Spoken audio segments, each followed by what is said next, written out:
What's going on, everyone? It's Real Estate Christian here, the buyer's expert, and today I have the one and only Cesar Rodriguez. How you doing, Christian? I'm doing good. Thank you for coming by. Yes, sir. Thanks for having me. It's cool to see the progression of you jumping into having something like this, and it does a service to everybody. Not just to your clients, but to anyone that's trying to learn about the game. No, thank you. All right, well, let's just get straight into these questions. Let's do. What brought you into real estate? Okay. So for me, what brought me into real estate, um, in general, was when I was in college. I was reading a lot of books on wealth and wealth accumulation. And I think one of the biggest books I read to kind of pique my interest was a book by Robert Kiyosaki, Rich Dad Poor Dad. Oh, Yeah. okay. So, and it's a popular book. Mhm. A lot of people read it, but I think a lot of people read it and they get like kind of motivated by it, but then they never do nothing about it. So what I wanted to do was I wanted to start kind of building a rental portfolio and buying real estate because of that book, and that's what kind of piqued my interest into jumping into it. Okay, no, that's crazy to think about because I actually read the same book, Yeah, good and book. that's actually what brought me into real estate as well. Yeah. Did you It's read cool. any of his other books, like the I Cash read Flow the first one and I Quadrant? read And the second one. okay, So I finished the second one, and I want to read the third one soon. yeah, What led you into investment? Because I know you do more of the investment side of real estate, don't you? I do both. I started off, my first purchase ever was investing. Mm. Back in, it was like 2010, 2011. I was in Chicago. It's where I went to school. It's where I graduated. The book got me motivated. Um, I started looking into what it looked like to buy in Chicago. What's cool is there's a lot of what's called three flats, four flats, where you have multi units stacked on top of each other, so they build up. Mhm. And that's what I wanted to do. I wanted to do it where nowadays they call it house hacking. Back then, that wasn't a term. So for me, it was just, hey, I'm going to buy it, I'm going to live in one, and I'm going to rent out the other units, and then therefore my mortgage is paid for by the rents. So either I make cash or I live for free, one or the other. So that Mm. was kind of my initial purchase, how I got into it, and from there, that was more of what I wanted to do at that point in time, was just start to buy more units like that before life took over and I moved and Okay. things changed a little bit. Hmm. Yeah, Okay, so you first started off your real estate in Chicago? in Chicago. Yeah. Okay, and then make sure I just got everything correct. You were house hacking, basically buying these big old units or homes that have a whole bunch of units that basically pay off your mortgage, or you're just making money on it. Yeah, so like I bought a multi-family unit to live in it Hmm. because I had to live somewhere, Yeah, and but then then I also wanted to minimize what I paid, So because even when I was in college, I always had roommates. Like I never wanted to pay a full mortgage on my own. mhm. I wanted to be able to live as cheaply as possible because I always wanted to live beneath my means versus above my means. How would you define a successful investment? You make money, man. There's two things. You could either make money. That's the easy, obvious answer, right? You make Mhm. money. It was successful, but you got to learn something too. If you don't learn anything and you just blindly made money, then it wasn't a successful investment. You got to make money, and even if you didn't make money, you got to learn something. So as long as you learn something from that investment property, then to me it's successful. Okay, good. Have you ever had a huge failure in investment, and what did you learn from it? Over here, um, I built a container home from the ground up. So not only was it my first ground up build, Mhm. but it was my first like weird outside of traditional house build. Yeah. So I try to tackle two things in one. One, ground up, which that part wasn't bad. Um, but then being container, well, the mistake I made was I hired someone that was coming in from like Florida. They had supposedly built container homes out there, and they came in. So I said, you know what? I don't know container homes.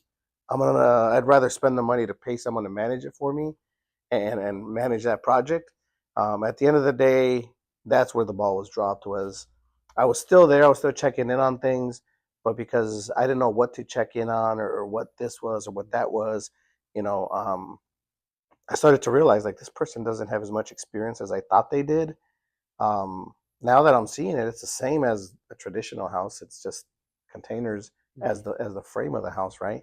Um, so I ended up having to step in and pretty much boot that person um, out, even though they were still the project manager, and just kind of repay some of the trades to come in and have to finish the project because, it ends up they were they were using my project as like their sale showroom house to then bring in other investors because they were trying to build, a manufacturing plant here in Houston where within 30 days they could churn these houses out and like mass manufacture them.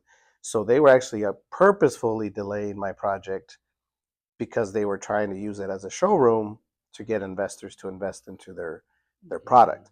Later, we found out that those investors were screwed. They never did anything. They never paid them back. They just kind of disappeared off the face of the earth. I don't know where they're at. I don't care where they're at. I was able to come in, and because I had the experience I had, I was able to finish the project, get it sold. Lost a bunch of money, but was able to get at least something back to be able to keep moving forward.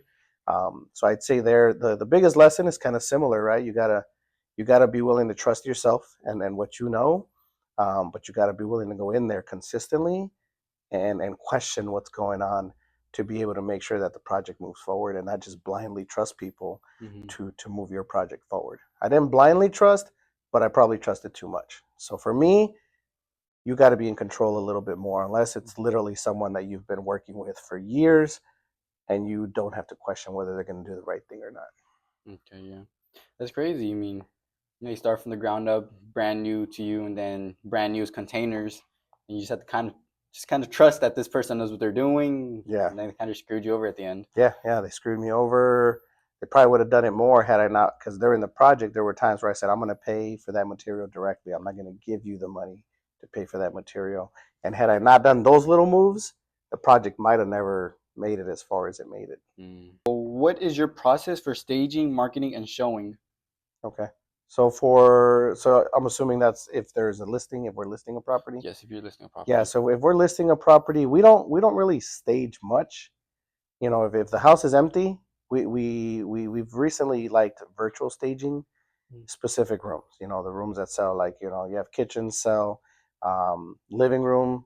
Sometimes when you have a big open living room, especially if the living room is open to the kitchen, some people can't visually see like where their couch would go or how they would separate the space. So when we do virtual staging, it gives them the option to see like what we did with it virtually, so that when they walk in and it's empty, now they're like, oh, okay, I remember that picture did this. So then they start looking at kind of, what they could do with their stuff because they have an idea at least of what to do. So we do more virtual staging when it comes to it. For us, the biggest things is going to be going in there, listing the property, running ads on social media because everyone is on social media. Separately, we try to send out flyers to everyone in the neighborhood because I'd say 60% of the time, someone in that neighborhood has somebody that wants to move closer to them, or they know somebody that really likes the neighborhood and wants to move in. So we try to target who's more likely to buy the property, right? Mm-hmm. So that's important.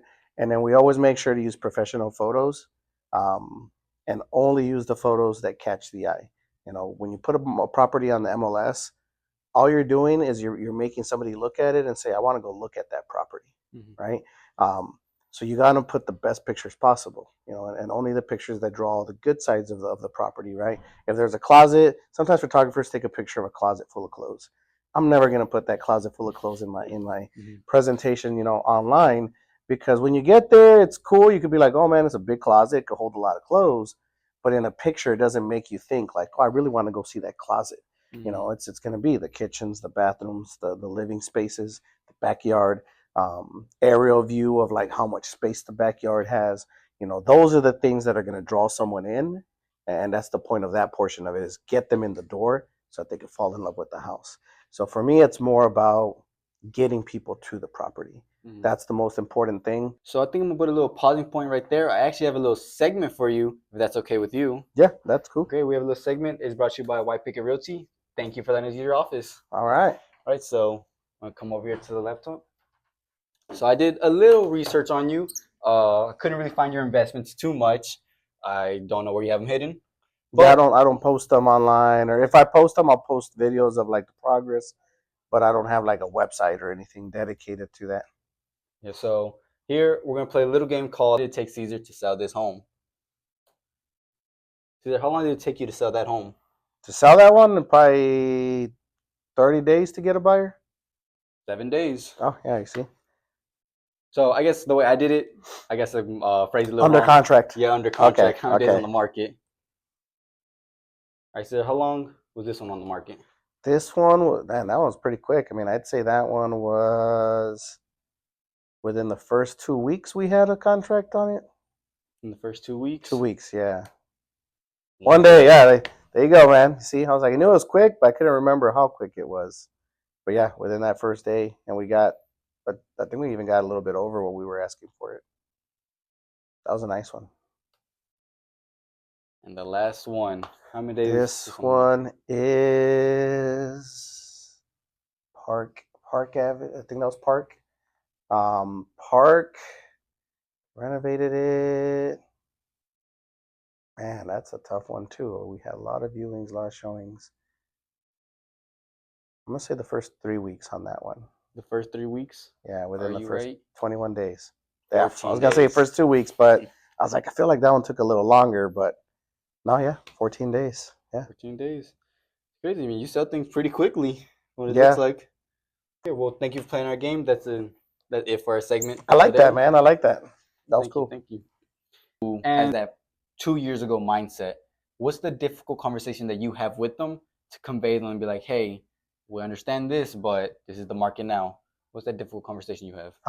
It just depends on that person. Like a lot of times, we have another client where we went in there and we told them, hey, like this is where your house should sell. And he was like, well, I have these great floors. I have all these amazing things about it, but we can see scuff marks on the wall. Like, so everybody thinks their house is a little nicer than what it really is sometimes, right? Because we see all kinds of houses, and we let them know, like, you're gonna have to do a paint job. You're gonna have to put a little bit of money into it, and this is where we think you could get to. And even that is like pushing it. Like, we really think you should be over here. And he didn't listen. He wanted to test the market even a little higher because his mindset was, you know, someone's going to come in and see the price and try to negotiate it down. So we need to start higher. So we said, we'll humor you. And usually that conversation is letting them know, we'll humor you for a little bit, but we need X amount of time and we're going to drop the price. Like, what's that time frame look like? So ahead of time, together, you agree. What does that time frame look like where if we get no action on this house, you're willing to finally listen to us and put it to where we told you to put it? Um, so that one, I think, has had one showing, and it's probably been about 3 weeks now. So those are the conversations we have. Sometimes people listen up front, sometimes they don't. What's important is setting the expectation and not just blindly being like, yeah, I could get it sold at that price. Like, that's not what it is. Yeah. Okay, so I noticed you have a team, the Caspian team. What made you want to start a team? So I always wanted to build a team because for me it's about leverage. I like you said, I like the investment side a little bit more. So my goal was ultimately always to have a team to kind of handle the residential side, and then I would focus more on maintaining the relationships and bringing in the leads, bringing in the clients, but then being able to have the time to kind of focus on the investment side as well.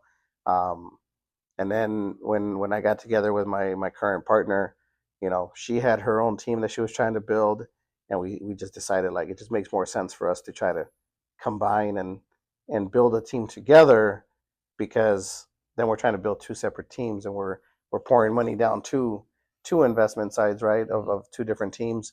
It just made more sense from a scale perspective to run one team, and that's kind of where we're at.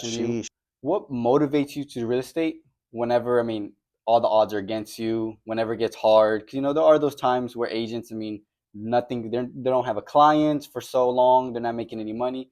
What motivates you to continue moving forward when all Okay. the odds are against you? Um, I've always liked, for me, success has always been not a money issue. It's always been a freedom issue, right? So what motivates me, and there's multiple points in my life where I can, like, there's moments where you're just like, this is why I do it. But I think for me, my concept of what success is, and someone who's truly successful, is someone who can wake up in the morning and decide what they do with their day. Like, you have full control. If you wake up and you say, hey, today I want to work, you know what? Today I don't want to work. I just want to hit the gym, go for a run, just chill, spend time with my son. Like, that to me is success, right? So the ability to wake up every day and decide, what do I want to do? I control my time. If I want to work, I can make money. If I don't want to work, I can choose not to. I'm not going to make anything, but I still have that choice. The choice is mine. It's not someone else's, it's not my boss's, it's not anyone else's but my choice. So the freedom to be able to wake up and say, you know, I decide what I'm doing with my day to day. And I think there's been just moments of clarity where, like, there's moments where I've been traveling with friends. Like I remember a moment where I was, in Costa Rica with some friends, and we were riding ATVs and we rode to the top of a mountain, and you're just like staring out from that top of that mountain, and in that moment you're just thinking, like, this is what it's about. It's these moments of being free and being able to do cool stuff like this that really motivates me. There's times where I'm walking, with my son or talking to my son, and he says something really cool, and I'm just like, I'm here with him right now. Where I if I had, a traditional job, I wouldn't be here in this moment with him right now, and I would have missed that cool little thing he said, or that thought that he had. So for me, it's that freedom, man. You wake up, you decide what to do, but you also get to experience moments that you would have been locked away behind four walls at some point and not gotten to experience. So you get a broader scope of experiencing life in doing what we do. Okay, that's beautiful. Thank you for sharing that. Yes, It's sir. really nice. And while I still got you, before we do go, do you recommend any books for anyone just that wants to be successful in life? I've always read a lot of books about habits. Like there's a book called Habits, and it doesn't talk about real estate, but it just talks about why people do the things they do.